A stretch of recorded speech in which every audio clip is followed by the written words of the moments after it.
O Senhor esteja convosco. Proclamação do Evangelho de Jesus Cristo, segundo Mateus. Naquele tempo, entrando em um barco, Jesus atravessou para outra margem do lago e foi para a sua cidade. Apresentaram-lhe então um paralítico deitado numa cama. Vendo a fé que eles tinham, Jesus disse ao paralítico: coragem, filho, os teus pecados estão perdoados. Então, alguns mestres da lei pensaram: esse homem está blasfemando. Mas Jesus, conhecendo os pensamentos deles, disse: por que tendes esses maus pensamentos em vossos corações? O que é mais fácil dizer: os teus pecados estão perdoados, ou dizer: levanta-te e anda? Pois bem, para que saibais que o Filho do Homem tem na terra poder para perdoar os pecados, disse então ao paralítico: levanta-te, pega a tua cama e vai para a tua casa. O paralítico então se levantou e foi para a sua casa. Vendo isso, a multidão ficou com medo e glorificou a Deus por ter dado tal poder aos homens. Palavra da salvação.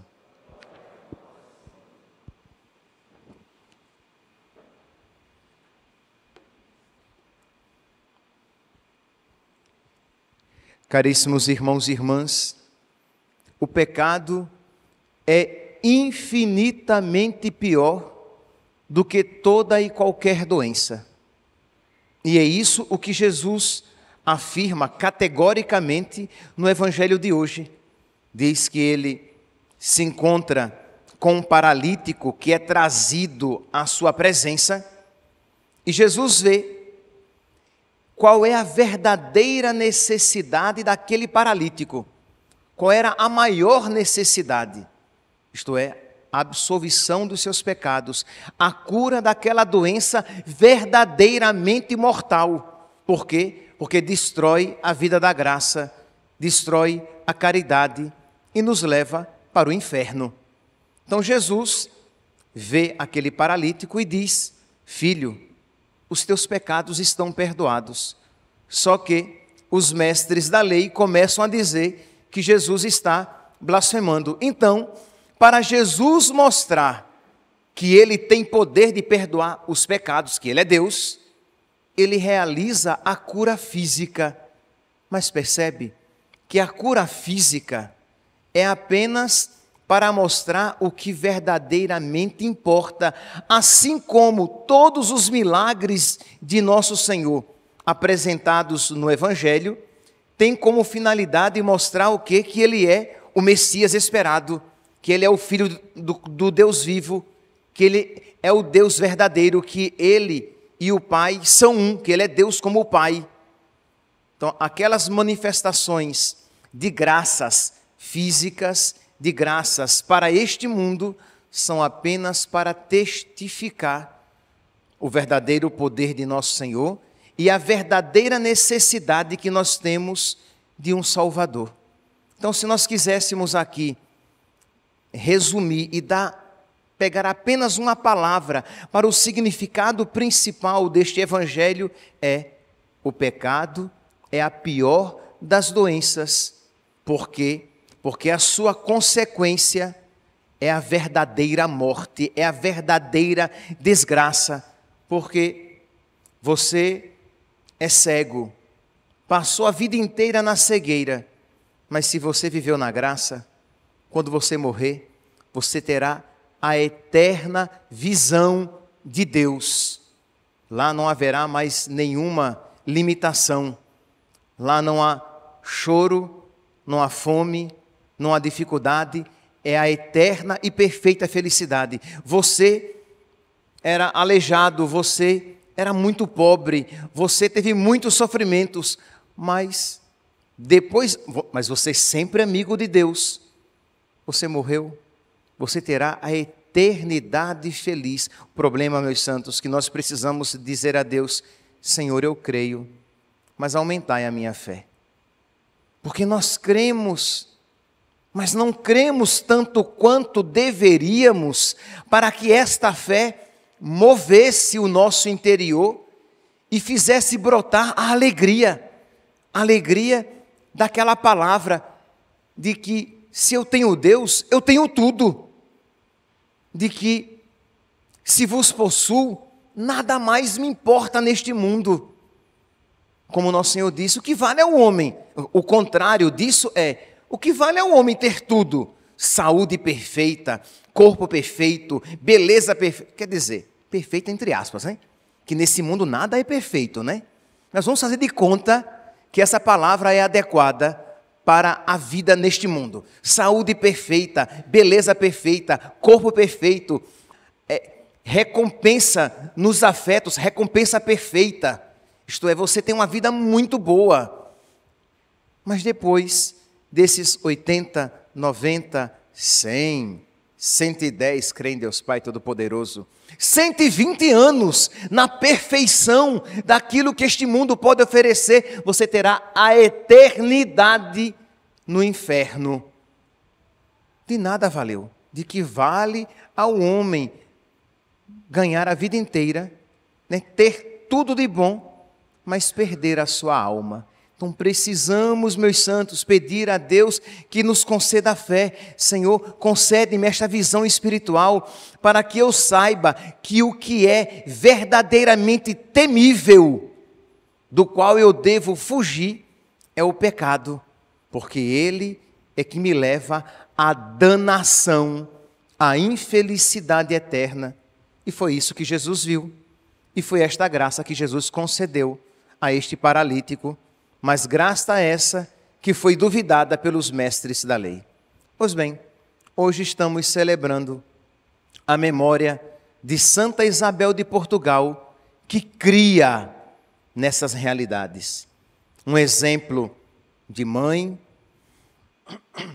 de esposa, de verdadeira católica, que acreditava no que verdadeiramente importa.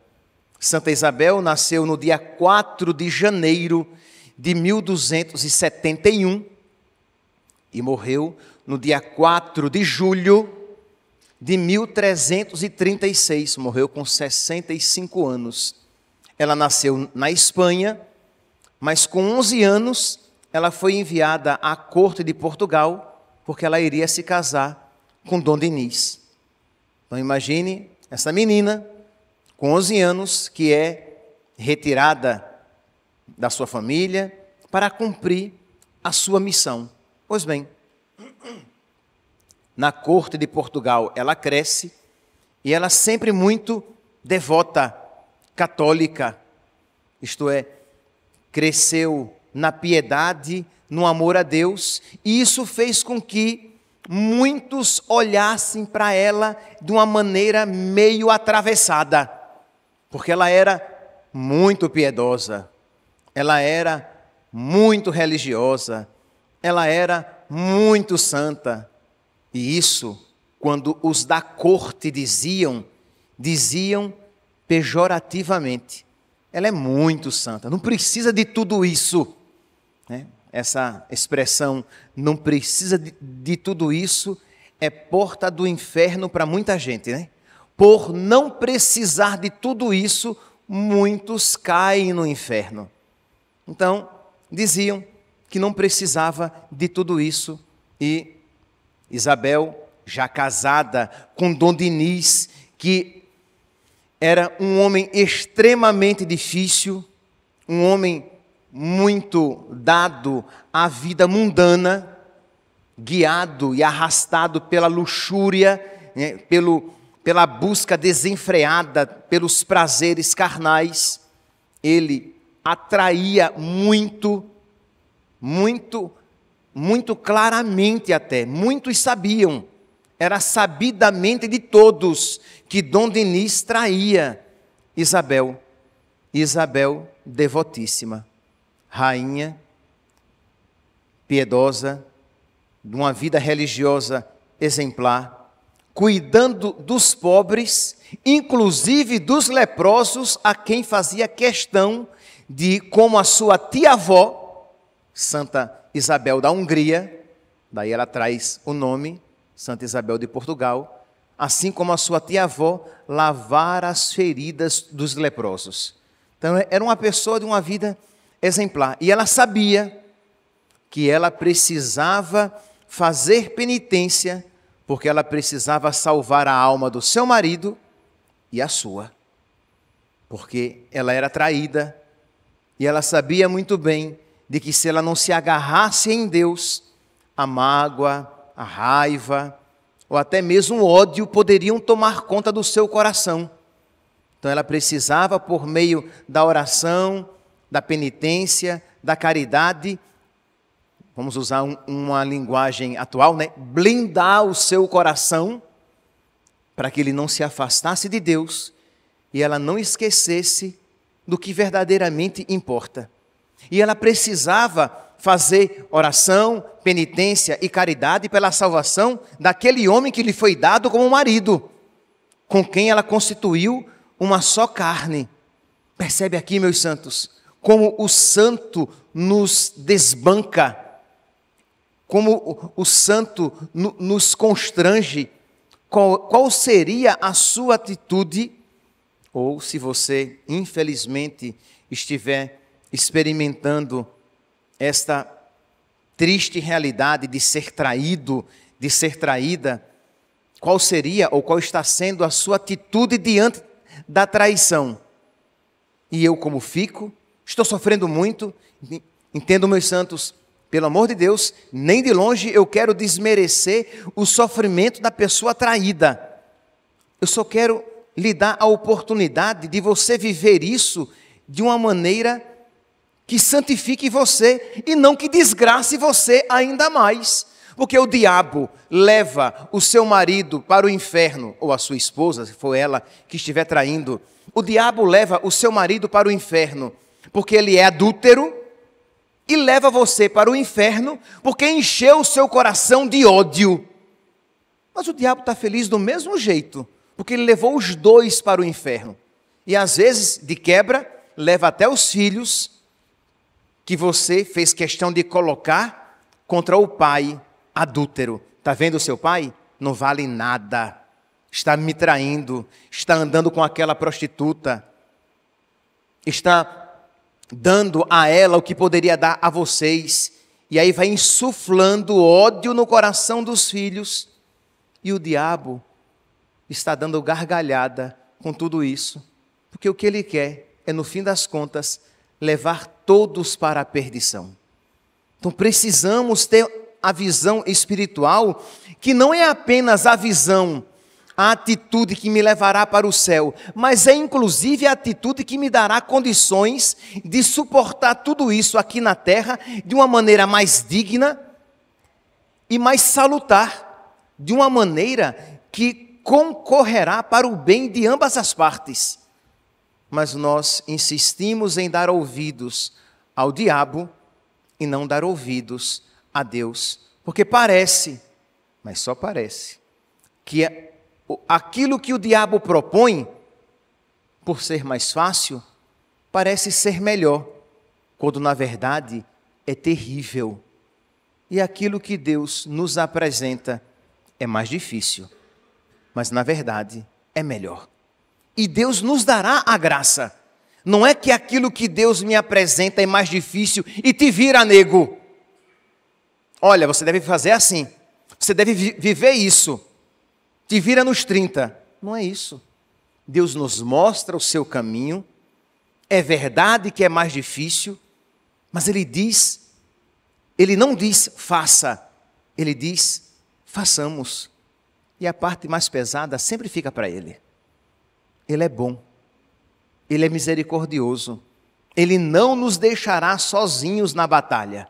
Pois bem, então, Santa Isabel, vendo aquela situação, ela se empenha em salvar a sua alma, em salvar a alma do seu marido e salvar a alma dos seus filhos, não obstante a tentação de se revoltar ou de se em si mesmar, na sua dor, lambendo as suas feridas, como eu estou sofrendo, que vida terrível eu tenho, eu estou sendo traído, eu estou sendo traída, eu nunca traí. E aí você fica ensimesmado e só enxerga tudo a partir da sua dor e não a partir da ótica de Deus, que pode tirar grandes coisas até das situações mais difíceis.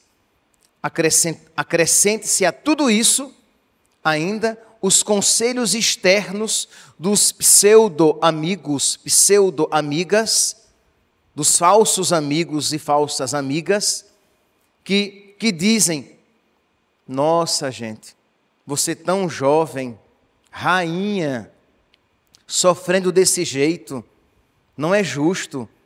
Aproveite pelo menos a sua vida. Você é jovem, você é rainha, você é bonita. Quantas vezes, meus santos, nós ouvimos algo assim? Isto é, você está trilhando o caminho de Deus, o caminho do Evangelho. Claro, um caminho difícil, né? Sem sombra de dúvidas. O caminho de Deus e o caminho do Evangelho é o caminho apertado. Ok, não estou dizendo que é o caminho fácil. É o caminho difícil, sempre socorrido pela graça de Deus. Mas o caminho mais difícil. E aí vem alguém e diz: não precisa de tudo isso, você é muito jovem. Você encontra, sei lá, uma jovem mulher, um jovem casal, e eles são abertos à vida. E aí vem alguém e diz: nossa, gente, tanto filho, tanto gasto, tanto problema. Não, gente, coitadinho, é uma expressão do Nordeste, quando a gente quer dizer assim, bichinho, coitadinho, não precisa de tudo isso não, minha filha. Tantos filhos, é muito sofrimento. Você já colocou na ponta do papel quanto custa um filho? Crê em Deus Pai, gente, misericórdia. Então são esses conselhos. Você vê um jovem, uma jovem que quer se consagrar a Deus. Nossa, gente, você tão bonito, tão bonita, vai ser padre, vai ser freira. Nossa, gente. Bem que você poderia casar, mas por casar quer dizer o quê? Aproveitar a vida sexual, aproveitar esse mundo. Quer dizer, é um paganismo. Primeiramente, quer tirar a pessoa da vida consagrada para o matrimônio. Quando a pessoa entra no matrimônio, vivê-lo de uma maneira mundana, não vivê-lo de uma maneira cristã, que santifica. Quer dizer, é sempre aqueles conselhos maus, que se nós, meus santos, não estivermos com os nossos ouvidos voltados para Deus e para os conselhos do Espírito, nós nos deixaremos levar por esses conselhos maus. Por quê? Porque são conselhos mais fáceis, de uma falsa felicidade mais imediata, mas que redundará na minha perdição e na perdição de todos aqueles que de alguma maneira estiverem envolvidos com a minha vida. Enquanto os conselhos de Deus, os conselhos de Nossa Senhora do Bom Conselho, os conselhos que vêm do alto, eles são difíceis, na maioria das vezes. Eles são difíceis, mas Deus nos concede a sua graça. E são difíceis, mas redundarão numa felicidade perfeita e que não passa. Vale a pena em Deus confiar. Pois bem, então, Santa Isabel se tornava cada vez mais amada e Dom Dinis cada vez menos amado. Porque o povo, é normal, né? Quando a gente vê uma pessoa traída e o traidor, o adúltero, a gente se sente mais inclinado a ter compaixão, simpatia com a pessoa traída. Então, todos estavam mais simpáticos a Santa Isabel, a rainha Isabel, e os filhos também estavam, o quê? Mais simpáticos à mãe, porque o pai era um cafajeste, o pai era um adúltero. Só que Afonso, o filho mais velho, resolve tomar o trono do pai com o pai vivo, destronar o pai e ele mesmo tomar o trono. E aí, a rainha interveio. Ela vai ao filho, e a sua frase é lapidar: meu filho, quem te ensinou a não honrar o teu pai? Isso aqui é que você está fazendo. Nunca ensinei isso. Ele está errado, ele está errado. Ele está pecando, mas é teu pai. Isso vale, meu santo, é um exemplo para todos nós. Sua mãe ou seu pai, por mais errados que sejam, são sua mãe e seu pai que devem ser honrados e pelos quais você deve rezar. Então, Afonso e o reino todo, porque o reino não olhava com bons olhos Dom Dinis. Então, Afonso tinha todo o respaldo do reino, e se a mãe se colocasse do lado dele, pronto, ele conseguiria assim. E a mãe disse: não, meu filho, quem te ensinou a não honrar o teu pai? Não fui eu. O que tu esperas dos teus filhos e súditos depois? Quem obedecerá a ti, se tu não obedeces o teu rei? E que filho te honrará a ti, se tu não honras o teu pai? Se não és um bom filho, não terás bons filhos. Se não és um bom súdito, não terás bons súditos. Quem te ensinou a não honrar o teu pai? Diz que essa palavra foi tão forte que balançou o coração de Afonso e ele voltou atrás. Resolveu deixar de lado e não se levantar contra Dom Dinis, que no final da sua vida se converte. Vocês vão dizer: ah, padre, mas no final da vida. Mas, meus santos, o que importa é que a batalha foi vencida. Isto é, ela, Santa Isabel, poderá dizer: combati o bom combate, terminei minha corrida, guardei a fé, resta-me receber a coroa da glória. E foi assim. Santa Isabel, Dom Dinis morreu, convertido, reconciliado com Deus e com a igreja. Foi santo? Não foi santo, mas confessou-se, recebeu os sacramentos. Quando morreu, sua esposa fez penitência para lhe abreviar o tempo de purgatório, porque sabia que ele necessitaria desta purificação última. Fez penitências por ele e entrou na ordem terceira de São Francisco, porque agora ela poderia ser totalmente de Deus, totalmente consagrada a Deus. Só que a sua família não lhe deu sossego. Ela velha, foi chamada, quer dizer, ela se envolveu várias vezes, apaziguando a família, sempre brigando por interesses de dinheiro e de poder. Na última tentativa de intervenção sua, ela morre no caminho, de tão velha e cansada que já estava. Foi enterrada. Vamos aqui agora dar um salto de 300 anos, assim, em odor de santidade. Muitos milagres aconteceram, tanto com ela em vida, como com ela depois de morta. As pessoas que iam visitar o seu túmulo, 300 anos depois, abriram o seu túmulo e o seu corpo estava incorrupto. E aí queriam proclamá-la santa, porque ela já tinha odor de santidade, ela já era venerada em Portugal, mas queriam que ela fosse declarada santa para toda a igreja. Só que o Papa de então, Urbano VIII, tinha feito o propósito de não canonizar ninguém. Durante o seu reinado, durante o seu papado, ele não ia canonizar, reconhecer a santidade de ninguém. E ele passou 21 anos. E, de fato, ele não canonizou ninguém, a não ser Santa Isabel, porque foram até ele, levaram a imagem de Santa Isabel, que já era venerada em Portugal, para ver a possibilidade de abrir o processo de canonização e canonizá-la. Ele não deu muita trela, pegou a imagem e guardou em qualquer lugar. Um tempo depois, ele adoeceu gravemente, uma doença grave, e ele se recordou daquela mulher tida como santa, lá de Portugal, que cuidava dos corpos e das almas, que cuidava da saúde do corpo e da saúde da alma. Ele pediu a ela, se ela fosse santa mesmo, que ela lhe alcançasse aquela graça de que ele precisava. E, meus santos, no outro dia, o homem levanta forte, forte como um touro, e diz então que ele viu naquela cura miraculosa, porque de gravemente doente, ele se levanta firme no outro dia.